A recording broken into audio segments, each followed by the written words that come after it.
Fatherhood for the Rest of Us with Brandon Handley. Because you're already great at everything else, why not fatherhood too?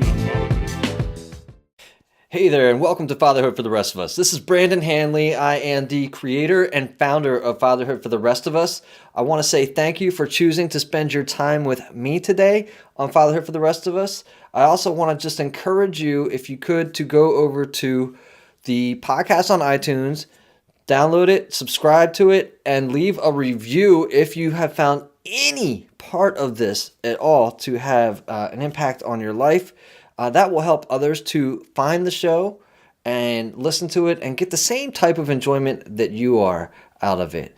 Also, if you are a father and if you're looking for a place that you can go celebrate fatherhood or perhaps even share some struggles and get some advice or find some like-minded men, I strongly encourage you to stumble on over to Fatherhood for the Rest of Us, the private Facebook group, and ask to join. I'll let you right in. That's going to do it for right now, guys. And please stay tuned for today's podcast.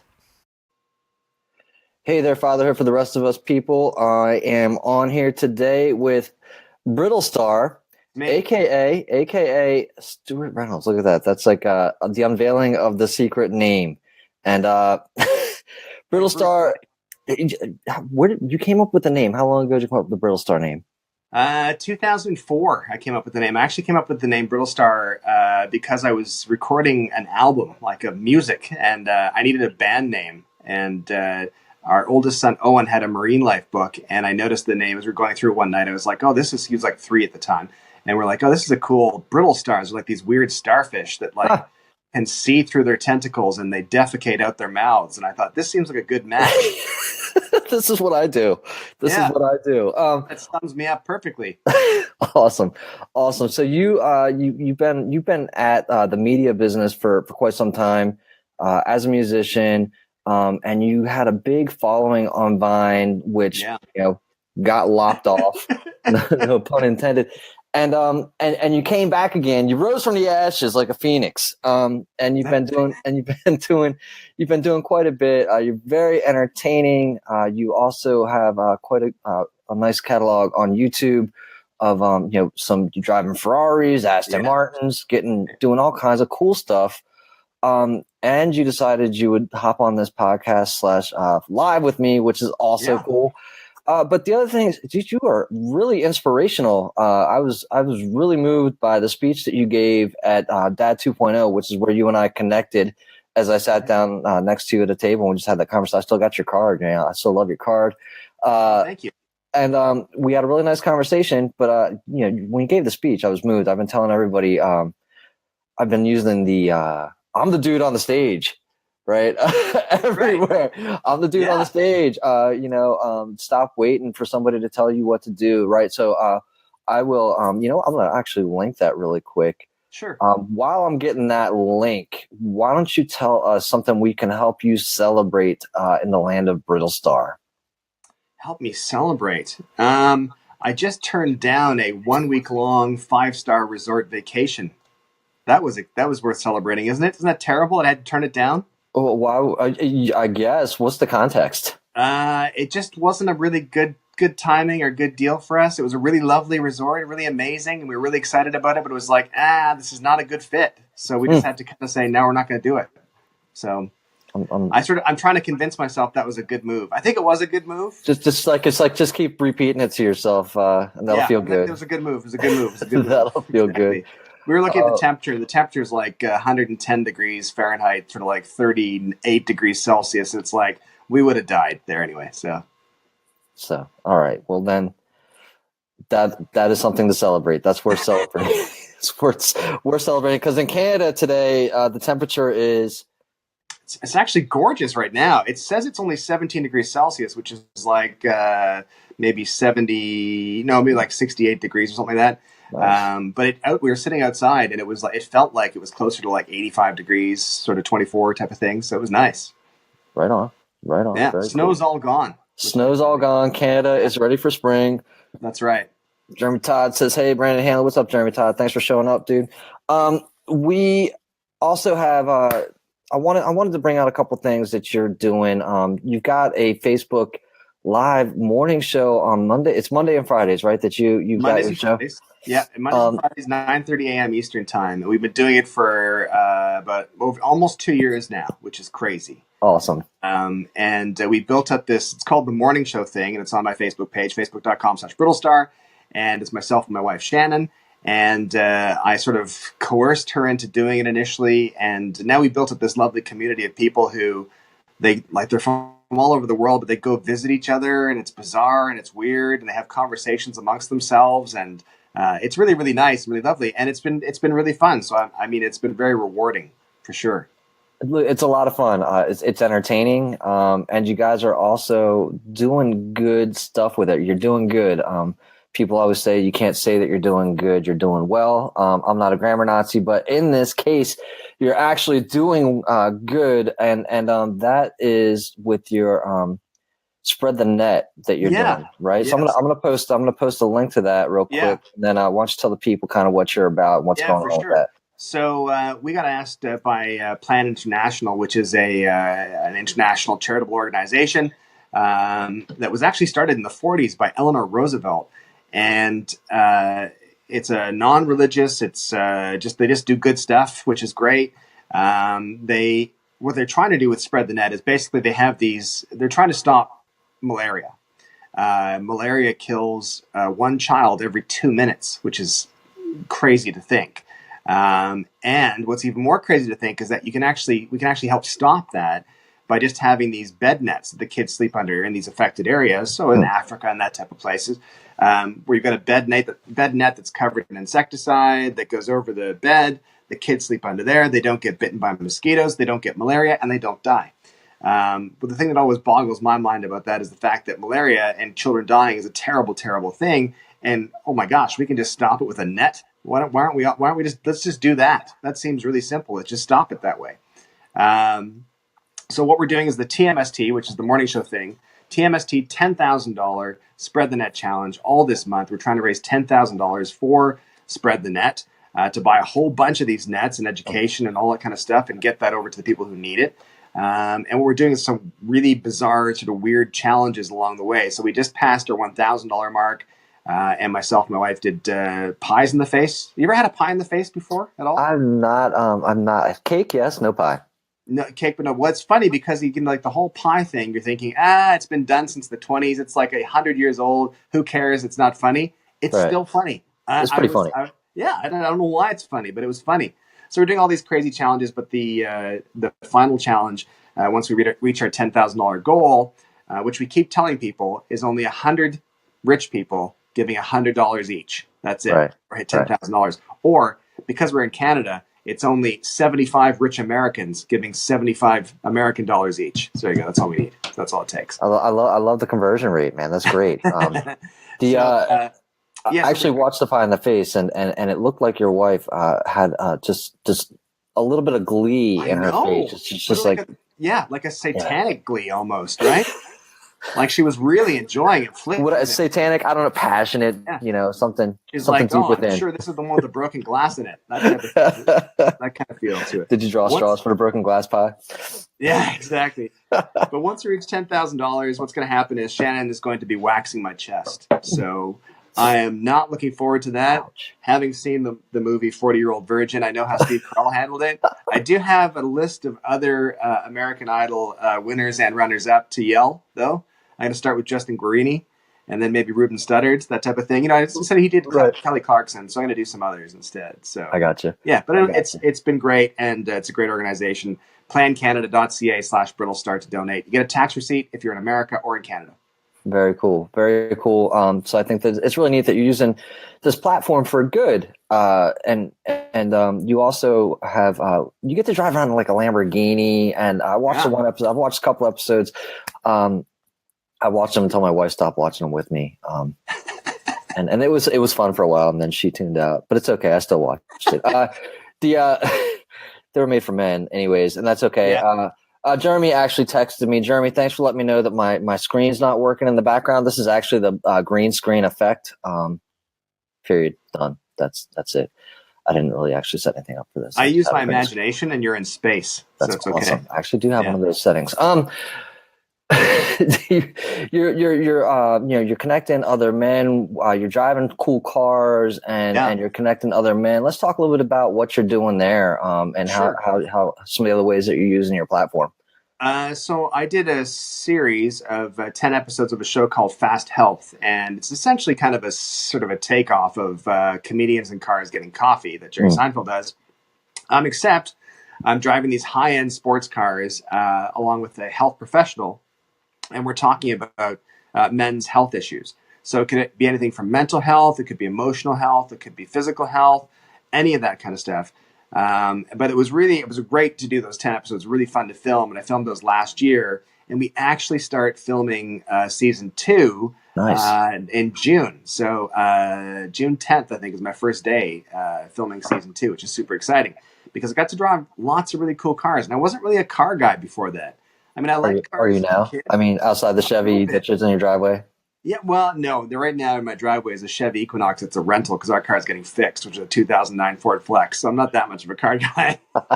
The Ford Flex is a really cool car, though. Actually, The Ford Flex is a cool car. The 2009 Ford Flex is less of a cool car. that's cool. Yeah. Fair enough. Yeah, and I came kind of into cars after doing the series. It was great. So I can say things like, well, the Lamborghini Guarini compared to the Gallardo and the Guarini. There's no Guarini. The Gallardo compared to the Huracan. They're not really as good as the Ferrari 450. And the Ferrari 450 was my favorite car by far. It was phenomenal. Though I Right. did What like would you? the fact that the Lamborghini Gallardo and the Huracan, they both have this thing where they know their audience, right? So you get your keys in there, it's a push button start, Mhm. and you hit that button, and the whole back of the car goes and like rattles slightly. Not rattles, but like shifts. So you Sure. feel the power behind you for Right. no reason whatsoever. You don't need that kind of power when you're just starting the car. Well, I don't know. It just feels good, right? Oh, it feels really good. Yeah. No, it's good. It feels really nice. How did you get connected? How did that idea grow? Where did that come from? Um, that was the production company that made that. It's called North of Now, Hmm. and they actually did a series of animated vines called White Ninja, which Okay. is based on a comic strip from the 1990s, an online comic strip, and really funny stuff, really bizarre stuff. And it's about, as you would imagine, this ninja, except he's entirely dressed in white as opposed to black. And he is just an idiot, and he's just really funny. And they actually had myself and my son each direct 5 episodes of these little short cartoons. Okay. So they'd give us a script, and then we would like work the script and say, well, here in 6.5 seconds, you're going to have to hit this at this time and do this for the resolve or whatever. And we had a great time working with those guys. I met up with them in Banff at the World Media Festival, and they said, would you be interested in hosting this show where you get to drive $500,000 sports cars and talk to a sex therapist? And I was like, this sounds like something I would like to do. This sounds perfect. Yeah. So that's Right. basically it. Not a whole lot of deep thinking to it, right? Just No, hop on in. exactly. It's sports cars and sex therapy. It sounds pretty good. Yeah, it sounds good. Yeah. And Awesome. driving around in mountains and stuff was great. It was awesome. Nah, man. I usually try to tell people I'm not jealous, but I'm a little jealous. I was a little jealous of that. It was, you know what? I don't do many things that are worthy of jealousy, but that was definitely one of them. It was literally showing up at 7 a.m. in the morning, finding out what car you were driving for the day, and then driving that car till 2 o'clock in the afternoon. And it was like, this is fantastic. This is Right, awesome. right. That's a job that men want, right? Yes. It looks like you're making notes.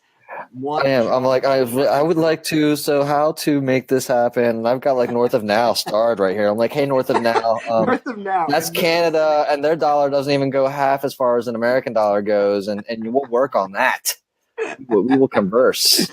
Exactly. I have no problems talking to therapists while driving cars, and Yeah, it's a pretty easy gig. It's pretty good. yeah. It's pretty good. Well, I mean, so are they stick shifts? They automatics? They make it easy?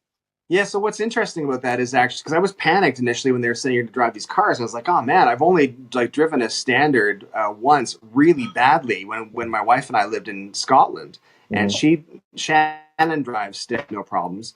And she tried to teach me, but it's all hilly in Scotland. It was really difficult for me to drive standard, and plus you're using your left hand as opposed to your right hand. Right. So it was all very difficult and weird, and I couldn't get a handle on it. So I was panicked before this shoot.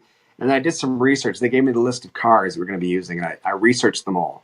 And so things like the Lamborghini Gallardo has an automatic button. So you literally just like push the button to get to A for automatic, Right. and you're fine. The other cars have F1 transmission, which are those paddles on the steering wheel. Yeah. And you just like you paddle up, you paddle down. It's totally fake. It's not like driving stick at all or standard. It's just like pretend driving. They know exactly who they're selling these cars to. You press the button, it rumbles in the back, and it's really loud. And you think, "Wow, I'm super cool and very powerful." Yes. And then you're like, "Oh, I'm a race car driver," and you can't make a mistake. You got the paddles. It doesn't. I'm not even sure they're hooked up to anything. And it just the paddles. They're there for show. They're there. Yeah, for exactly. Show. You look super cool when you're doing it, though. You like change lanes and click the paddle. It looks awesome. Again, I didn't notice any difference. Nice. So let's just talk about a couple other things too. I mean, so you're a Canadian suburban dad, man, who is you're doing a lot of really cool things. If you go back 15 years, are you able to fast forward and be like, this is where I'm going to be, or is this like a slow no, Yeah, not at all. Yeah. I mean, I was doing music for a long time, like since I was in my like middle teens, and doing it like at a sort of quasi professional level. And then when I was in my late 20s, we started a web hosting company, and we had a hosting company for 10 years. Okay. And then that kind of all blew apart, and it was kind of like, all right, so what do we do now? So I did some voiceovers, and then I enjoyed making videos. I wasn't really good at it, but I enjoyed making videos. But I was mesmerized, and always have been mesmerized by the internet. I remember I spent a summer on my own in 1993 or 93 maybe. And I had signed up for maybe AOL or something like that at the time. And it was great. It was like just going to these chat rooms and like sort of talking to people and like getting someone in Berkeley in California to like go find a record in the record store and, tell me how much it was and I'll send you some money and you can pick it up for me. It was just amazing to me. Right. Yeah. So, I mean, I always say that, and it sounds terrible because like we were at Playlist Live, which is a social media YouTube type fan convention that happens in Orlando and DC. And then also it's happening in New Jersey, I think, this coming September. And I always say to these sort of younger people there that I can't get over the fact that I've got this pocket computer that connects me to everybody and everything. I can just you want to know something? I can find out. I don't need to wait for someone to tell me. I can just do it, which is amazing to me. And I always bring up the anecdote of how it was like maybe 3 years ago or 2 years ago on Twitter. And there was an online sort of back and forth kind of spirited conversation between William Shatner and Carrie Fisher. And I sort of had this moment of realization. I was like, oh my God. I'm watching Captain Kirk and Princess Leia argue on my pocket computer. This is fantastic. It was just amazing to me. It all came forward for you, huh? Yeah, yeah, totally. You know what I enjoyed when we were at the Dad 2.0 convention. Was it Jamie Caspin? Is that his name? Was that his last? The Google guy? Yeah. Where he held up his phone and he goes, this is as bad as our children will ever see it. Right. Yeah. This technology is as bad as it will get for our children. And we're marveling. We're like, this is awesome. This is amazing. Yeah. It's got 2 cameras. It does portrait photos. You're like, this is. Yeah, and you're playing with all that technology, and you're mesmerized, and your kids are like throwing it. They're like, yeah, whatever, and that kills me a little bit, I guess. But I hear what you're saying. They're just born into it, right? I mean, that's the thing. Is my kids are 16 and 19, so they, our youngest had a job in a professional theater, and one night this message came through on Facebook, and we're like, I think this is from our son Gregor. Wait, he's 6 and he's supposed to be working on stage right now. He's like, yeah, I don't go on for 5 minutes. My childminder set up a Facebook account for me. We're like, what? That's crazy. I mean, it's not necessarily the best example, but of what to do as a kid. But at the same time, they've just grown up with it. It's a totally different experience for them, for sure. Yeah, they just know it naturally. So you're in the music thing. You follow the internet. You fall in love with videos. I love the story that you tell. Again, that you were very inspirational up on stage, and I thought that was really cool. The story that you tell, and a lot of it had to do with like stop waiting for somebody to let you do what it is that you want to do. I don't know if you can nutshell that somehow for the audience. Yeah, I think that I always bring it back to this sort of punk rock ideology, which is, if you think back to, or if you're too young or whatever. I mean, I was only a kid when punk hit, but basically you had a bunch of corporate music, a bunch of really well-controlled music industry, and then you had these guys, specifically starting in England, who thought, well, I'm just going to go get a $5 guitar and I'm just going to get up on stage and make a bunch of noise. And a lot of it was terrible, but then they got better and they turned into really cool things like, the Clash and all that kind of stuff, and the Specials and all those sort of really cool bands that came out of the punk movement. Right. And so it's that notion of you can, in those things in life that you have a choice about doing or not, if you want to do them, you should just start doing them and then get better at it. Because you can read up about things, and you should read up about things. You should learn as much as you can before you do something, absolutely, without question. However, that's only one part of it. You have to do all that preparation, and then you have to execute it. And you actually go in and actually do it. And that's when you find out how to become better at what you're doing. Because there's so many other things in life. And as a dad, a parent in general, you don't have to be a dad, as a parent in general, you're well aware of the fact that there's lots of things that you don't get a choice to do. You're just like, you know what, you're doing this. Just lots of, stupid stuff that comes up in your day to day. And you're like, I don't, like we had our one gutter, our eaves trough was backed up, and we're like, what's the problem? I'm like, okay, I guess it's me. I guess I'm the guy that's getting up to figure this out. I've never done this before. And so you just have to do it. So you don't always get the luxury of choosing whether or not to start something. And if there are things you want to do and you have the luxury of choosing whether to start it, you should start it. You should do it. Don't wait. Right. Well, I mean that I love the line where you're playing the new wave music, you're up on stage, and you get done playing, and the metalhead comes up to you in his Iron Maiden shirt and says, hey, I play bass too. And he looks up at you and he's like, man, you suck. And I love the line. Like I told you, I've been repeating it a lot ever since we saw it. It's like, and you look down at him, you're like, that may be so, but I'm the one up on here. I'm up on stage. I'm the one up on stage. And that's it's totally true. I mean, it's one of those things that kind of dawned on me when I was 15 and that happened. And that notion that there are people who are doing things that you want to do, who are really good and probably way better than you. But there's also a bunch of people who are doing things on stage or whatever, just in general, who are doing things who maybe you're probably as good as, or if not better than. Sure. And the only difference is the fact that they're doing them and you're not doing them. Right. I have, there's a couple of younger friends that we have, and one of them is a really good writer. Mm-hmm. And it's so frustrating to me because they just won't pull the trigger. They just won't do it. They won't actually put stuff out. It's like you have to actually do something to find out how to get better at it. You can't just say, I want to be a writer. I'm going to be a writer. And I'm going to keep practicing and doing stuff that nobody sees. You got to put it out there and find out what sucks and then make it better. Yeah. Yeah. I've actually this week I'll be doing one of my first webinars live, serious. And I'm not planning on it being amazing. Am I planning on it being valuable? Absolutely. But is it going to be Tony Robbins? No, man. And so,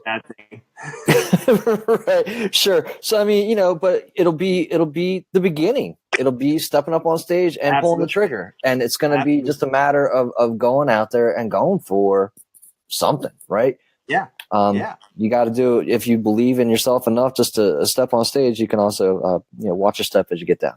Absolutely. Exactly. So the other thing you were talking about on your show, so thanks for that. I really, again, I can't figure out how to link on this because I just pulled it up today, but I want to link to that to the speech again when we're done, guys. So stay on the lookout for the interview or the presentation that he did in New Orleans earlier this year. Really good, really inspirational, and I'm glad I got the opportunity to catch that. The other thing you were talking about on your morning show this morning, and it actually brought memories back to me. Was the little old? What do you have? Like a Mac 2? You said? Classic 2. Yeah, Mac Classic 2. Yeah. So it's I'm like not the as interested in that as much as the math game that's on there oh that you yeah talked about. Is yeah. it like the little munching numbers math game? It had something to do with a rabbit. I can't remember. I mean, it's like Rabbit. literally been over 10 years since we turned it on. It had something to do with a rabbit. It wasn't like munching numbers though. It wasn't Because that. I remember playing a math game on one of those things. It just brought back like memories. They all came flooding back. I was like, oh, sorry. All right, well, we'll let that go. Um, you and your wife doing the show. What let you guys? I mean, what led into that? And how can I tell my wife that we should start a show? Well, you know what? I think that, I mean, in its most blunt form, it was, I thought that, well, live streaming was becoming really popular. And in its most blunt form, as I said, it was an easy way to create content for your Right. channel. So Right. it's like people are expecting stuff once they start following you or subscribing or whatever. Mm-hmm. So it's like, well, we can do this and it'll give them something. Right. And I think the biggest misconception you have for doing like a live stream is that you feel like you're going to be performing the whole time. And I mean, you kind of are. You're kind of on and doing your thing. However, what was big for myself and Shannon was the idea that we would like over format and over schedule the shows initially. And then we found out, no, that's not the way to do it. The way to do it is to like have a couple of loose topics, keep it moving, keep it active and lively, have a really loose rundown. I'm actually sitting in the morning show thing set here, but like just have a little sheet like that has, all the stuff you want to talk about, and then just go through and just let the conversation happen. It's like you're kind of forcing yourself to walk into a group of people and go, hey, here's what I think. What do you think? And then guaranteed those people are going to be excited to talk back to you and tell you you're an idiot or you're right or here's another idea. I mean, the thing that's been most amazing for us is how much the audience propels the show. Nice. And that's great. I love that, which is really exciting. So yeah, I mean, I mean, if you have to be comfortable in front of the camera, but at the same time, it's just fun and the connections you make. And when you start hearing back from people that they're relying on you to sort of get them through their day, it's like, Nice. okay, all right, that's a good reason for us to do it, which is good. That's what you're showing up for. Very cool. Yeah. So again, guys, we met at Dad 2.0, which is this kind of like a dad blogger marketer event. I don't even know what it was. I just signed up and I was like, let's go. Because I do this Fatherhood for the Rest of Us podcast. I was like, well, I guess I should go hang out with other people doing similar things and see what's happening out there. Yeah. And that is where we met. So you've got your children doing YouTube videos too, and I think that's pretty cool. Do you think they're inspired by you, or do you think they would have been doing it already on their own? I don't know. I mean, I think that because I was doing music and stuff from the time they were born, and really kind of when they were sort of in their 2 and 5, I was actually I just released like a collection of stuff for like from the 10-year period of releasing music, my best of, and one of the tracks at the end. I vividly remember recording it, and there's like hand claps and stuff, and then there's my 2 kids like laughing, and I think, oh my god, they're so young, like they sound like they're about like maybe 4 and 7 maybe. Wow. And it's really great for that. So I mean, they kind of saw that environment when they were growing up. My youngest is really talented in comedy, good timing, he knows what's funny. There's so many times when he'll pitch an idea and I'll be like, oh, that's the stupidest idea ever. And then he'll release it and it'll get millions of views. And it's like, oh man, okay, you know what I'm talking about. You're a genius. Yeah, exactly. And my oldest son, so my youngest son's Gregor, my oldest son, Owen, is the musician, and he's an incredibly talented musician. And he at Playlist last weekend played the main stage with Allison Stoner, who's from Camp Rock, the Disney movies. Cool. And had a great time playing that, and actually ended up with a sponsorship deal with Fender Guitars that weekend as well. So it was a huge weekend for both of them last weekend. It was really exciting. So he's very, very talented. So, I mean, I think that maybe they would have done this stuff. I've been certainly very encouraging. Right. I sort of feel like you should, if you have the ability, if you've got the leg up to do something, you should try doing it. Right. You don't have to keep doing it. If you hate it, stop it. Don't do it anymore. Right. If you've got an advantage, you should try to take advantage of it. Right on. how's it been to, have you had to pivot at all? Like, have you had to like kind of switch your directions, or have you just kind of gone with whatever you're feeling and just keep moving forward? Just for content in general, you mean? Yeah.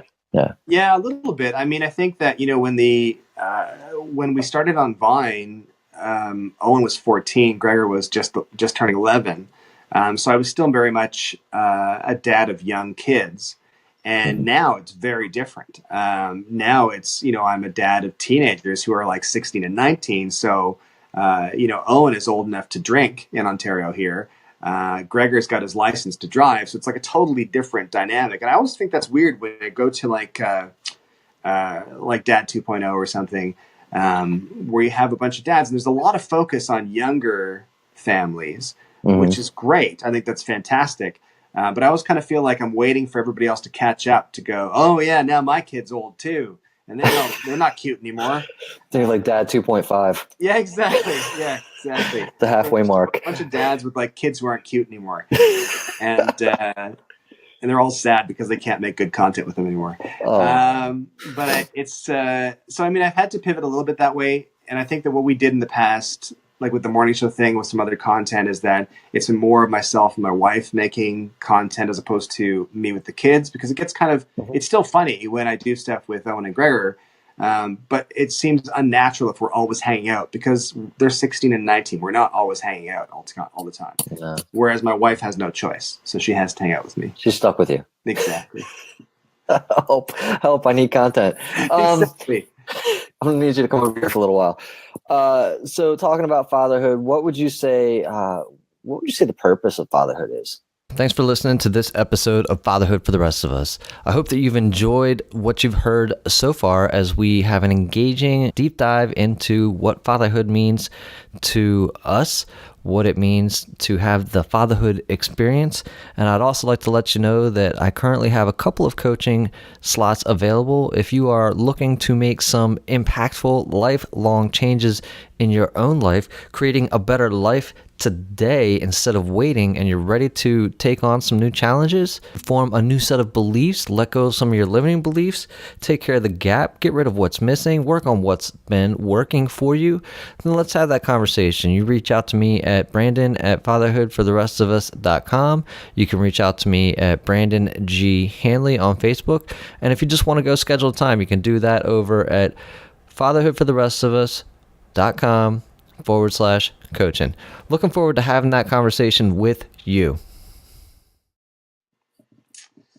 I think that's a big question, man. Holy smokes. I think that the purpose of fatherhood is to teach your kids, guide your kids, and smooth the road ahead as much as you can, but let them go and do their thing. Yes, that's what I think. Open the road up and send them on their way. Yeah, I think that you don't want to do things for your kids, but there's lots of ways you can be like, you can help guide them and say, if you go this way, it's a bit smoother. Sure. And you have to, I think the hardest part of fatherhood is that, you can see when your kids are heading to mistakes, and you're like, you can do everything, you have to do what you can to help them not do that. But at the same time, there's so many things in life where it's like, you think back to yourself at the same age and you're like, they've got to make this mistake themselves, I guess, It's like, if I can keep them alive, I'm doing all right. So stop the bleeding. Yeah, exactly. Yeah. Tourniquets, learn tourniquets. That's what fatherhood is. Yeah. What was your relationship with your father? Did you have a relationship with your father? I still do. Like yeah. He's not dead yet. He's trying. I had sort of a really good relationship. I have a good relationship with my dad. Certainly when I was in my early teens, it was a bit strained. My dad's from Glasgow, Scotland. He's very much a tradesman. He's a printer by trade. He's Glasgow, and when he was growing up was very rough. And he had me in the middle of the 80s with crazy hair and bangs that went down, and I was wearing, lipstick and foundation and stuff, and it was a little bit much for him. He's like, I don't know if I could take this kid to the golf course to meet my friends, because you look at him, he looks like sort of David Bowie on a bad day. And but I think we sort of grew past that, which is great. And obviously. And I certainly, respect his advice and take a lot of things he says to heart. And I find that he has, and I'm hoping my kids have the same experience.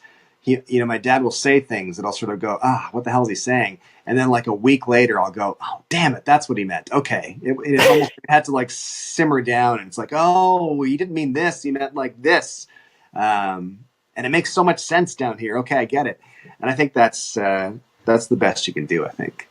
Right.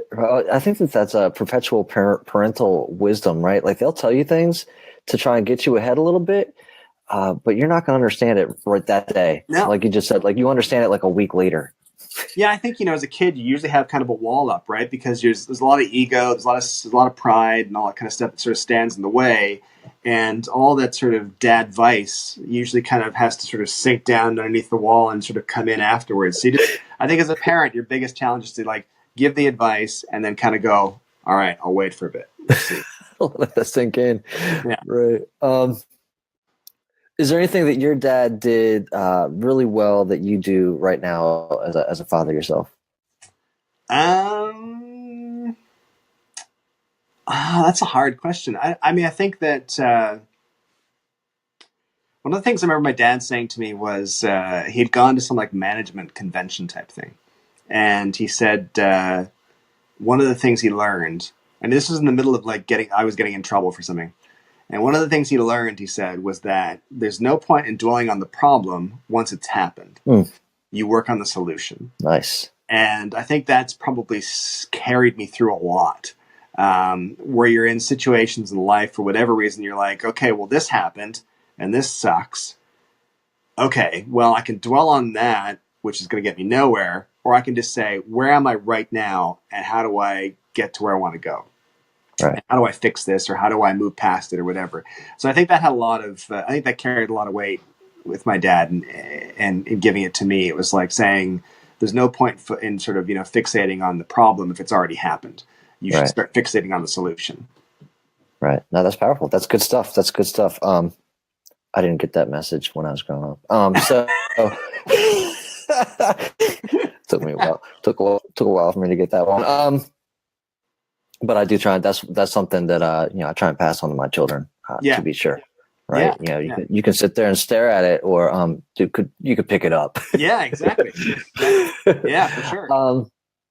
What are you? So I spent a lot of time in personal growth development space, reading probably more than necessary, as you were saying earlier. It's like I read a lot of books, and it took me a while to just finally take action.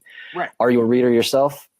Yeah, I can't. When I try to, I have a really hard time stopping and focusing for a long stretch of time. I actually wrote a book, and it was the hardest thing I've ever done in my life. It's like a middle reader book called Shortcuts, and it's like 10 chapters, and it did really well. It did fine on Amazon, which is good. But I found it the most difficult thing ever because I had to sit down for these like long periods of time and have one thought sort of carrying me through, and it was really difficult. So I do enjoy reading.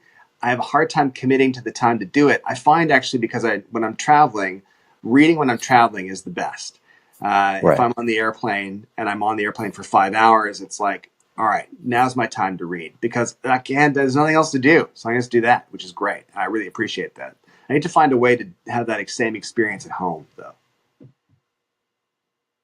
Can't help you. Okay. I got nothing. Right. I got nothing. What's one of your most recent favorite books that you read? Oh, that's a hard question. I read a book actually by someone named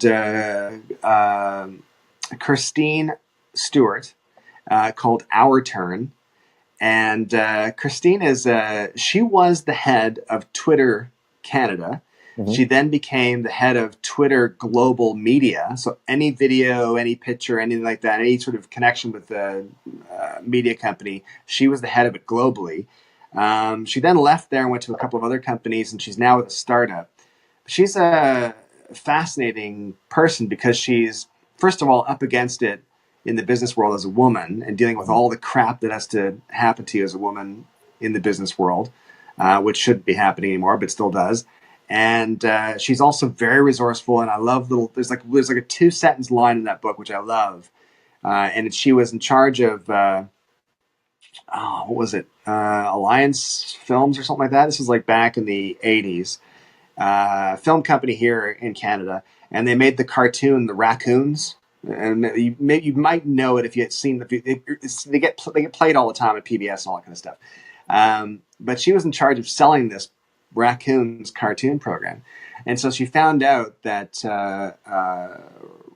this was back in the 80s. She found out Russia was now open to buying stuff. Okay, but they couldn't send any money out of the country at the time, so they couldn't actually pay in cash for this program.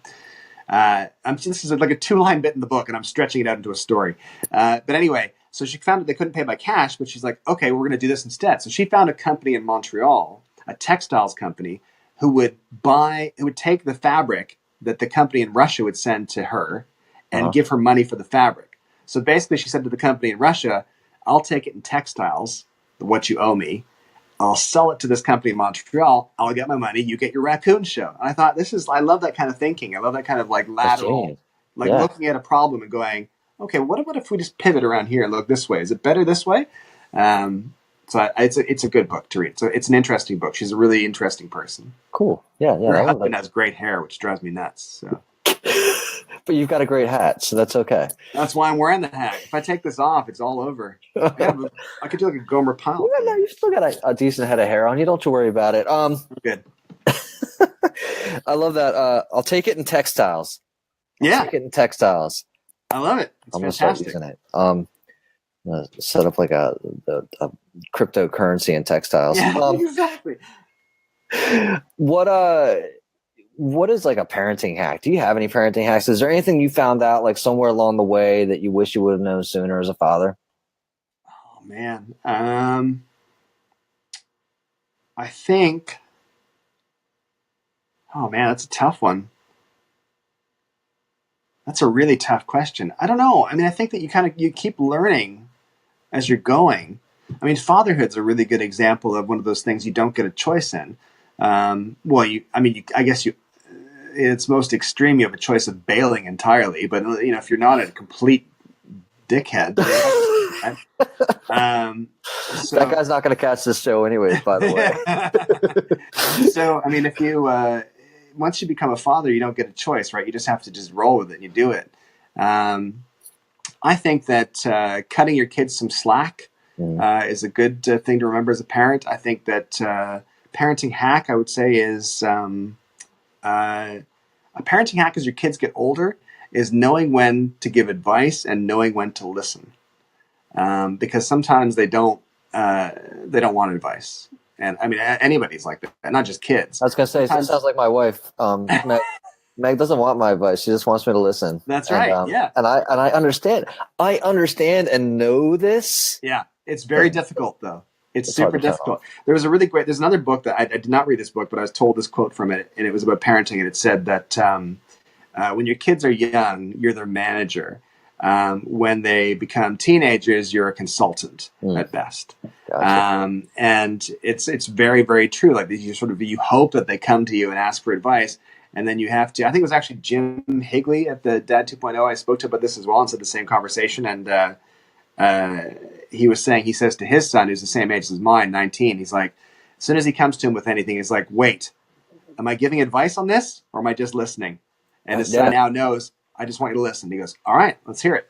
Because sometimes you just want to, as you're talking to anybody, it doesn't matter if it's your parents or if it's your kids talking or whatever. Sometimes you just want someone to be like, yeah, I hear you. I hear you what you're saying, And that's honestly, that's a really good line. And you wouldn't say it to be facetious. You would say it because it's really hard to turn off like that writing reflex or like the problem solving thing. It doesn't come naturally for me anyways. Yeah, I think as a parent, you feel obligated to help your kids solve their problems. Mm-hmm. And then a lot of the time you're doing that. But I think, you think of it as if you go out with your friends, right? And you head out with your friends for a drink or something, and one of them starts telling you about their day or whatever, you just instinctively know he does not want me to tell him what he's doing Right. wrong. Right. He just wants me to listen to him so that he can hear himself say it and then figure out what he's doing wrong. Sure. But it's so hard to do as a parent. I was actually telling this story on Saturday night. Our youngest, when he was 6 and he was in this professional theater company. And as Shannon and I were petrified that if he screwed up, instinctively we felt that we'd have to go on stage and fix it. Right. And it's like, oh no, that's not how it works. They have people to do that. This isn't like a school production. This is like a major multi-million-dollar production. Right. So yeah, we don't do that. But it's really hard as a parent to sort of watch your kids do something or say something and go, okay, I'm not going to get involved. I'm just going to sit here and just let you figure it out. It's really difficult. Yeah, it's tough. It's tough because you want to jump in and help out. Yeah. You want to jump in and help out. Is there anything parent related, any fatherhood advice that you think that we didn't hit on that you want to share? I think the big thing is knowing when to listen, knowing when to give advice as your kids get older. I think that cutting your kids some slack when they're young is good. I think that's something I've realized now in retrospect as I look back to my kids when they were younger. It's funny because kids growing up, they want to be treated as individuals and as their own person, and not just as your kids. But then when you think about it, your parents are the first people who treat you like an individual. Like I've seen it now watching parents of kids who are like 2 or 3, and they'll be like, Jessica, why are you doing that? And I'm thinking walking by, it's because Jessica's 2. She doesn't know, like just give Jessica a break. Jessica was feeling it. Yeah, exactly. So I think that's something for young parents. It's kind of like it's good you're treating them as their own person, but you just remind yourself, wait, how old are they again? Okay, all right, that's good. What is the biggest difference between being a Canadian father and an American father? About 30%. Mm-hmm. Come on now. All right. What else we got? Oh, what's one thing, like, say 10 years goes by, 10 years, and what's one thing you'd like to thank your children for?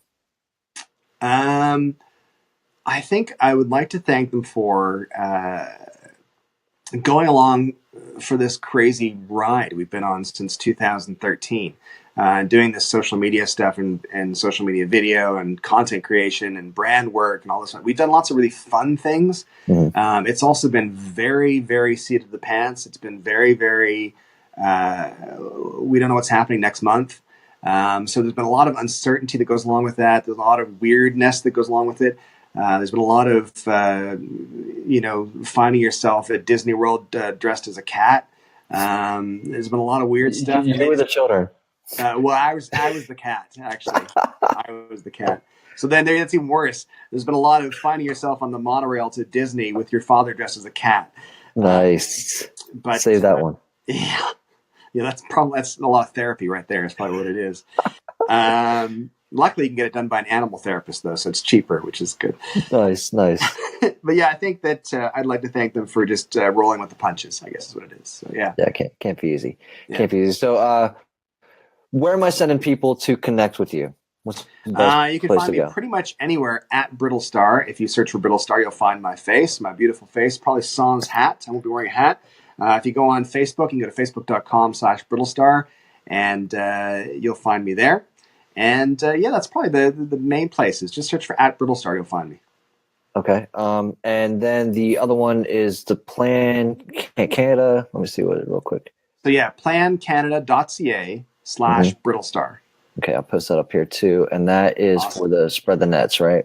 That's Spread the Net Challenge, and it's our TMST $10,000 Spread the Net Challenge, trying to reach $10,000 to get nets to send over to kids who need them to help end malaria.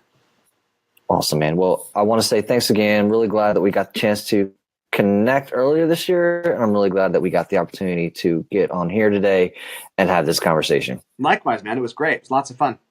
Awesome.